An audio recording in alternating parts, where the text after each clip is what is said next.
ಪೂರ್ವಿ ಅಪ್ಪ. ಪೂರ್ವಿ ಇವತ್ತು ನಮ್ಮ ಆಫೀಸ್ನಲ್ಲಿ ಒಬ್ಬ ಬರಲಿಲ್ಲ. ಆದ್ದರಿಂದ ಅವನ ಕೆಲಸ ಕೂಡ ನನ್ನ ಹತ್ರ ನೋಡ್ಕೊಳ್ಳಿಕ್ಕೆ ಹೇಳಿದ್ದಾರೆ. ಹಾಗಾಗಿ ನನಗೆ ಸ್ವಲ್ಪ ಬೇಗ ಟಿಫಿನ್ ಹಾಕಿ ಕೊಡಮ್ಮ. ಹೇಗಪ್ಪ, ನಿನ್ನೆ ರಾತ್ರಿ ಕೂಡ ಕೆಲಸ ಮಾಡಿ ಈಗ ಹಗಲಲ್ಲಿ ಕೂಡ ನೀವು ಕೆಲಸಕ್ಕೆ ಹೋಗ್ಲಿಕ್ಕೆ ರೆಡಿಯಾಗಿದ್ದೀರಲ್ಲ. ನೋಡಲೇಬೇಕಾಗಿದೆ ಪುಟ್ಟ. ರಾತ್ರಿ ಅಪ್ಪ ಕೆಲ್ಸಕ್ಕೆ ಹೋಗಲ್ಲ, ಮನೆಗೆ ಬೇಗ ಬಂದುಬಿಡ್ತೀನಿ. ಆದರೂ ಕಷ್ಟ ಅಲ್ವಪ್ಪ, ರಾತ್ರಿ ಎಲ್ಲ ನಿನ್ನಿದ್ದೆ ಕೆಟ್ಟು ಈಗ ಹಗಲಲ್ಲಿ ಕೂಡ ಕೆಲಸ ಮಾಡೋದಂದ್ರೆ ಹೇಗೆ ಮಾಡ್ತೀಯಾ? ಏನು ಮಾಡೋದಮ್ಮ, ನಮ್ಮ ಆಫೀಸೇ ಆಗಿದೆಯಲ್ಲ. ಬೇರೆ ಬೇರೆಯವರನ್ನು ಇಲ್ದಿದ್ರೆ ಬೇರೆ ಬೇರೆಯವರನ್ನು ಹಾಕಿ ಕೆಲಸ ಮಾಡೋದು. ಒಬ್ಬ ಬರಲಿಲ್ಲ ಅಂತ ಹೇಳಿ ನನ್ನ ಹತ್ರ ಹೇಳಿದ್ದಾರೆ, ಮಾಡಲೇಬೇಕಲ್ವಮ್ಮ. ಸರಿಮ್ಮ, ಅಪ್ಪ ಸ್ನಾನ ಮಾಡಿ ಬರ್ತೀನಿ. ನೀನು ಬೇಗ ಒಂದು ನನಗೆ ಟಿಫಿನ್ ರೆಡಿ ಮಾಡಿಡು, ಆಯಿತಾ? ಹಾಂ ಸರಿಪ್ಪ. ನೋಡಿಮ್ಮ, ಅಪ್ಪ ರಾತ್ರಿ ಹಗಲು ಅಂತ ನೋಡೋದೆ ನಮಗೋಸ್ಕರನೇ ಕೆಲಸದ ಮಾಡ್ತಿದ್ದಾರೆ. ನೀವು ನೋಡಿದರೆ ಹಣ ಹಣ ಅಂತ ಸಾಯ್ತೀರಾ. ಸ್ವಲ್ಪನಾದರೂ ಸಂತೋಷ ಮುಖ್ಯ ಅಂತ ಹೇಳಿ. ಹೋಗಿ ಪೆದ್ದಿ, ನಿಮ್ಮಪ್ಪ ದುಡ್ದ ಹಣ ಎಲ್ಲ ನಿಮ್ಮ ಆಫೀಸ್ ಓನರ್ಗೇನೆ ಹೋಗೋದು. ನಿನ್ನಪ್ಪನಿಗೆ ದಿವಸಕ್ಕೆ 400 ಸಂಬಳ. ಆದರೆ ಅವರೆಷ್ಟು ದುಡಿದ್ರು ಎಷ್ಟು ಕಷ್ಟಪಟ್ಟರು ಅದು ಜಾಸ್ತಿ ಆಗೋದೇ ಇಲ್ಲ, ಅಷ್ಟಕ್ಕೆ ನಿಲ್ತದೆ, ಗೊತ್ತಾ ನಿಮಗೆ? ಅದಕ್ಕಂತ ಏನು ಮಾಡ್ಲಿಕ್ಕಾಗುತ್ತೆ? ಬೇರೆಯವ್ರ ಹತ್ರ ಕೆಲಸ ಮಾಡುವಾಗ ಅವ್ರು ನಮ್ಮ ಸಂಬಳ ಹಣನೇ ಕೊಡೋದಲ್ವಾ? ಅದಕ್ಕಂತ ಓನರ್ ಅವರ ಲಾಭವನ್ನೆಲ್ಲ ನಮಗೆ ಕೊಡ್ತಾರಾ? ಅದೆಲ್ಲ ನಂಗೆ ಗೊತ್ತಿದೆ. ಅದಕ್ಕೇನೆ ನಿಮ್ಮ ಅಪ್ಪನ ಹತ್ರ ಆರಂಭದಲ್ಲೇ ಹೇಳಿದ್ದು ನಾನು, ಸ್ವಂತವಾಗಿ ಒಂದು ಮಿಷಿನ್ ತಗೊಂಡು ಕೆಲಸ ಮಾಡು, ಮನೆಯಲ್ಲೇ ನಾವೇ ಮಾಡೋಣ ಅಂತ. ಕೇಳಿದ್ನ ನನ್ನ ಮಾತನ್ನ? ಆರಂಭದಲ್ಲೇ ಮಿಷಿನ್ ಹಾಕಿದರೆ ಇಷ್ಟರಲ್ಲಿ ನಾವು ಸ್ವಲ್ಪ ಆದರೂ ರಿಚ್ ಆಗ್ತಿದ್ವಿ. ಆಗ ನಿಮ್ಮಪ್ಪ ರಾತ್ರಿ ಹಗಲು ದುಡಿದಿದ್ರು, ಲಾಭ ಎಲ್ಲ ನಮ್ಮದೇ ಆಗ್ತಿತ್ತು, ಒಂದು ಬೆಲೆ ಇರ್ತಿತ್ತು.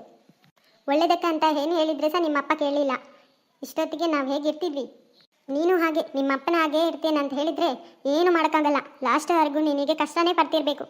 ನಾಳೆ ನಮ್ಮ ಅಣ್ಣನ ಮನೆಗೆ ಹೋಗ್ತೇನೆ, ರಾಜುವನ್ನು ನೋಡ್ತೇನೆ, ರಾಜು ಹತ್ರ ಮಾತಾಡ್ತೇನೆ. ನಾಳೆ ನನ್ನ ಮಾತನ್ನು ಕೇಳಿ ನೀನು ಬರೋದಾದರೆ ನನ್ನ ಜೊತೆ ಬಾ. ಲೋ ಮಚ್ಚ, ಆ ಶೇಖರ್ಗೊಂದು ಗತಿ ಕಾಣಿಸ್ಬೇಕು ಕಣೋ. ಡೈಲಿ ನಮ್ಮ ಬಗ್ಗೆ ಏನಾದರೂ ಒಂದು ಕಂಪ್ಲೇಂಟ್ ಮಾಡ್ತಾನೆ ಇರ್ತಾನೆ ಸರ್ ಹತ್ರ.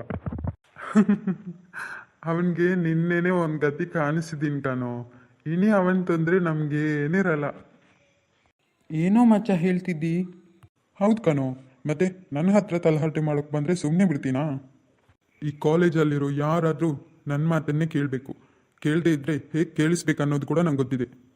ನಿಂಗೇನೋ ಮಚ್ಚ, ನಿಮ್ಮಪ್ಪ ದೊಡ್ಡ ಮನುಷ್ಯ, ಏನು ಮಾಡಿದ್ರು ಅದಕ್ಕೇನಿದ್ರು ನಿಂಗೆ ಎಲ್ಲದಕ್ಕೂ ಸಪೋರ್ಟ್ಗೆ ಬರ್ತಾರೆ. ನನ್ನ ಅಪ್ಪನೇ ನನಗೆ ಹೀರೋ ಕಣೋ.